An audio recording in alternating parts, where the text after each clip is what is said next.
শেষে বুঝ লম্বা করে বাড়িয়েছেন, ওখানে দীর্ঘদেহী প্রায় 6 ফুট উচ্চতা সম্পন্ন খেলোয়াড় জিহাদ দলের পক্ষে একটি চমৎকার গোল করেছিলেন। আমরা তাকে দেখতে পাচ্ছি মাঠের চতুর্পাশে খেলতে পারেন এবং মাঠের যে কোনো পজিশন থেকে গোল মারে শট করার যথেষ্ট ক্ষমতা রয়েছে এই জিহাদের।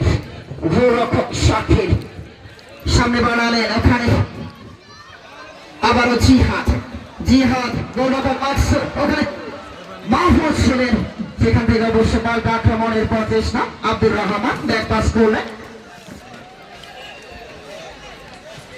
সামনে বাড়িয়েছেন উদ্দেশ্য দলের 7 নম্বর জার্সি পরিহিত খেলোয়াড় হাসান আরাফাত।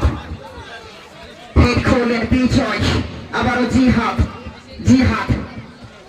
আব্দুর রহমান সামনে এগিয়ে যাচ্ছেন বা প্রান্ত থেকে, শেষ পর্যন্ত অবশ্য বল চলে যায় 500 রেখার বাইরে।